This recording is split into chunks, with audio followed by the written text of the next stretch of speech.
All right, one very big thing happened in college sports last week on social media. Connor O'Gara has his Twitter account back, which means we could tag him this morning on the pre-show tweet for the first time in a couple of months. Connor, I don't know anything else that's happened in college sports that's any bigger other than you being welcomed back onto the Twitter sphere. And that's because you're a great follow. So how does it feel to be welcomed back to basically reality? Because, of course, Twitter is reality. It feels good. I don't think I missed anything, did I? It's just talking season. Nothing really going on in college football. Biggest news in my world was just getting back on Twitter. Still working on getting that blue check mark back, but that takes a little bit of time in the Twitter universe. Yeah, it's been weird. It's been really weird, I'll be honest, with all this stuff going on and not really being able to have my own voice and platform with some of these things where, I probably shouldn't tweet, but still end up doing it because that's what we do on social media. But it does feel good to be back, and I was instantly welcomed back with tweets of, Twitter was much better when you weren't on it. So glad that everything is stayed the same. That's exactly how I would expect Twitter to welcome you or anybody else back. And I think, the reason that you were allowed back on was, because of Barrett Sallee tweeting your duet with Ty Richardson from the media karaoke competition. Now, you realize you're like Texas in the Big 12 with your heft of talent when it comes to singing with you and Ty. Like, he's the rest of the Big 12. He has no singing talent. He's banned from singing on these airwaves. So congratulations for, pulling 90% of that weight. I don't want to say that Ty only pulled 10% of the weight. I think that's unfair. I think that Ty giving me the emotional boost to get up there, and I had never done karaoke in my life. Really? I watched it never before, and I was wondering how many PBRs is it going to take me to be able to get up there. The answer, as we found out that night, was 3. If you had that, congrats to you. But yeah, it takes a lot to get up on that stage. And it was like really crowded. I mean, Gabriel's was packed to the brim, and I thought to myself, all right, if I'm going to do this for the first time, kind of like to be able to have somebody just guide me along a little bit, give me that emotional support. I figure, go with a classic, Friends in Low Places, something that everybody in the audience knows. And it worked out. It didn't fall flat on my face. I did enough. I stayed in my lane. And Ty was the emotional support that I needed to give me that confidence to get up there in the first place. Well, I thought y'all did a pretty good job. And Friends in Low Places, that's always a good karaoke song, especially first time, because it's so well known that people in the audience will sing it louder than you are. So nobody will ever know if you're that bad at singing. And before I get to more about SEC Media Days, I think the highlight of you being back on Twitter was you following me back. So I just want to thank you for that. for giving me the follow today earlier, Connor. But outside of obviously Texas OU, and we're going to get that here in a second, what was your biggest takeaway from SEC Media Days? Man, it felt like coming into the week, there was just so much to talk about. And with NIL stuff, 12-team playoff, and then, by the way, Greg Sankey gets up there and talks about COVID vaccination threshold numbers. It was a hard news week in the SEC, and I did not expect to get the midweek news that we did. But I came into it thinking, man, there are a lot of moving pieces here. And Greg Sankey said it himself, the times they are a-changin', to quote Bob Dylan. And I saw so much change in the way that this sport is being covered, in the way that we're dissecting things. And it just feels like right now, more than ever, it isn't business as usual. There are just so many moving parts going on right now. Yet at the same time, there's a season that's coming up, and there's a season that, as we discussed and, ultimately picked at SEC Media Days, everybody still thinks that it's going to be Alabama and Georgia in Atlanta to end the season. And that's probably the thing that so many people say, well, that's all that really matters, when in reality it's not. But the Texas and Oklahoma news, it really stole the show. It kind of threw a wrench in all of our plans in terms of coverage. And it has certainly given us a lot of content here in that business. So it was just such an eventful week, and you thought it was going to be an eventful week, and it came away being way more eventful than any of us could have predicted.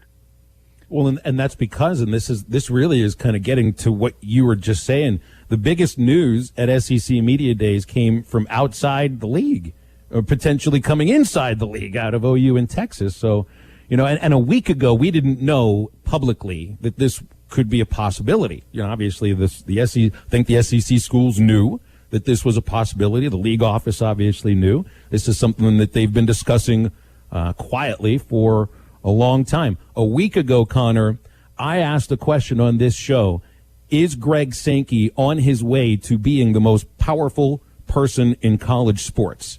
So that was before all of this stuff went down. How do you answer that question now? Because I can't see any other person in this industry. A while back I was asked that question. I said Jimmy Sexton. Right now, I say Greg Sankey. I don't think it's close. I don't. I think that Sankey, the way that he addresses the media is one thing, and you see him speak clearly and concisely. And if you don't really understand why that's important, just go watch a Kevin Warren press conference and tell me that you don't see the difference between the SEC commissioner and the Big Ten commissioner. It's night and day. Greg Sankey takes control of the room, he takes control of the message, and he delivers it in a clear and concise way. And when it comes to realignment and expansion and all those different things, think about how savvy of a move this would be to pull this off. It's not that he reached out to Texas and Oklahoma. It's that Texas and Oklahoma reportedly reached out to the SEC. And to keep this under wraps as long as they did, because that if word had gotten out earlier on in these negotiations, others could have gotten involved. The Big Ten could have got a seat at the table. And I don't know that Kevin Warren really has the foresight to do that, but they could have said, hey, Texas, Oklahoma, join us. We're making more money than the SEC right now. You should join what we're building right now, and you'll have an easier path to the playoff, all those different things. Greg Sankey's in total control. And anybody that doesn't appreciate just how good he's been, especially in the last year, with all the moving pieces, with COVID as well, I just think that you're looking at this the wrong way if you can't appreciate his brilliance. The SEC is in such good hands, and I do believe that he is the most powerful man in the sport, especially now that Jim Delaney is no longer the Big Ten commissioner. Also, just been calm, cool, collective, that general type of leader throughout the pandemic and everything else we've experienced through 2020 and now 2021. One of the main concerns I hear from a lot of people who are still on the fence or completely against Texas and OU joining the SEC is that Texas and OU are mostly Texas. Texas is a bunch of bullies. They've ruined every conference they've been in. They're going to do the same thing to SEC. I expect Texas and OU to fall in line and say yes, sir, no, sir type of situation. Do you agree with me, or do you think they're going to try to bully their way with the SEC? Texas fans and Texas administration, I think, are two different things. And I think that the latter, being Texas administration, will fall in line. Now, Texas fans, that might be a different conversation to have. I think maybe they've been humbled with what they've gone through in the 2010s decade where, if you're losing to Maryland in consecutive years, I don't really know what right you have to be able to talk, but Texas likes to do that, of course. I think that we look at this situation moving forward and we look at the pieces like the Longhorn Network and being able to bring that alumni base into the SEC, and we say, well, how is Texas really going to fit in? And I think that Texas is going to see the writing on the wall, see that this is all about creating this league that is so dominant that nobody can talk bad about it. And that is what Greg Sankey is creating right now, and being able to get these schools on board. And A&M was well aware of what was going on. There's no doubt about it. Everybody has kind of speculated that A&M was the one who leaked this in the first place, and that's the reason why it got out while Ross Bjork was at SEC Media Days. So there's that whole piece to it as well. Are they going to get along with A&M? Who cares? They're bringing in two markets that are monumental in the college football landscape, and the SEC is going to benefit from that. In the 12-team playoff, we're going to be looking on a yearly basis at the SEC essentially having 3 automatic bids. I mean, that's what it's going to come down to, guys. Like, they are going to control this landscape for the foreseeable future, and they made a power play that everybody else is reacting to. And if you're a fan of another conference right now, you're just shaking your head wishing that your commissioner was more like Greg Sankey. I think this is an admission by OU in Texas, that they were playing in a minor league in major college sports where there really wasn't room for the way the Big 12 ran things, or maybe for a league that is that size. And I know that their joint statement says that they're, honor their rights through 2025. Like, come on now. We'll see. They're not. This is going to happen. You're going to be seeing them join the league by 2022, right? That's the direction this has to be going.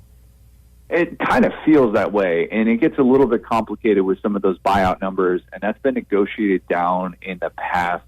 Matt Hayes did a really good look at that, SaturdayDownSouth.com, in his First and 10 column that came out today, and it digs into some of the financial ramifications with negotiating TV buyouts and how those numbers don't necessarily – they're probably going to be able to get some sort of help, and ESPN would be able to, to leverage some of that as well. But I mean, that's what some of this is. Some of this just gets mind-boggling to think about. The SEC negotiated a $3 billion contract with ESPN and ABC before Texas and Oklahoma were part of this. Can you imagine going back to that negotiation table, having that in your back pocket? I mean, that is just an unbelievable reality to think about. The money just continues to get crazier and crazier. And right now, there's really not an end in sight.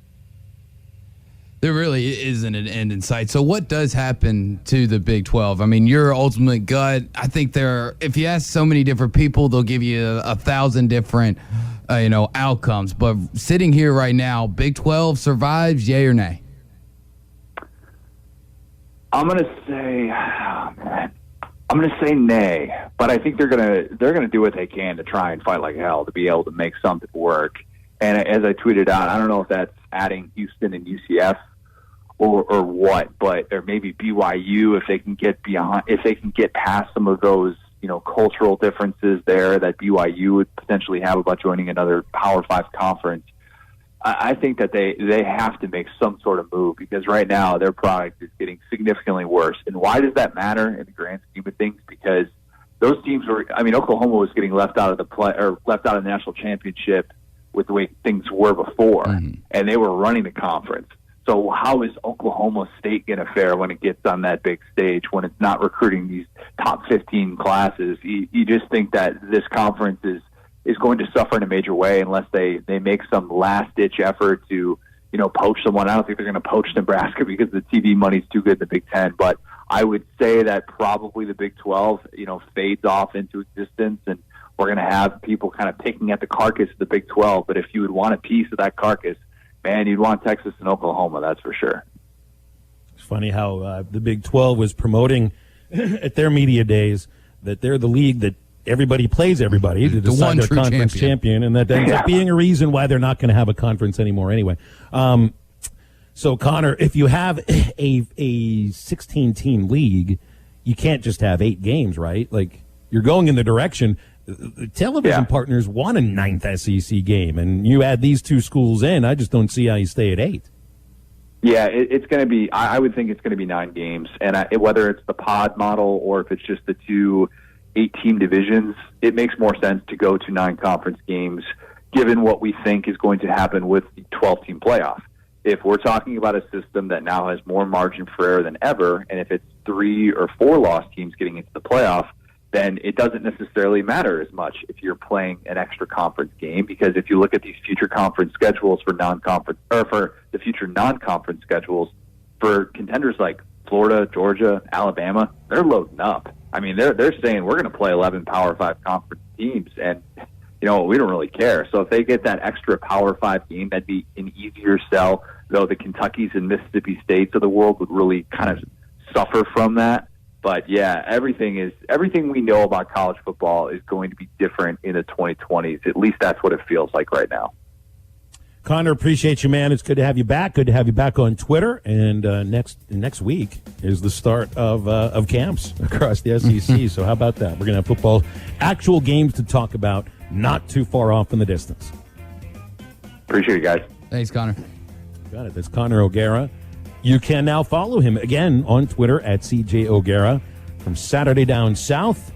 And had a really good column titled, Hey, Texas and OU, if you're joining a real conference, know these 10 things. And the first thing to get to, of course, is just, get used to the horns down thing. No one's throwing penalty flags for that here in this league. Pretty please. Let's not make that change.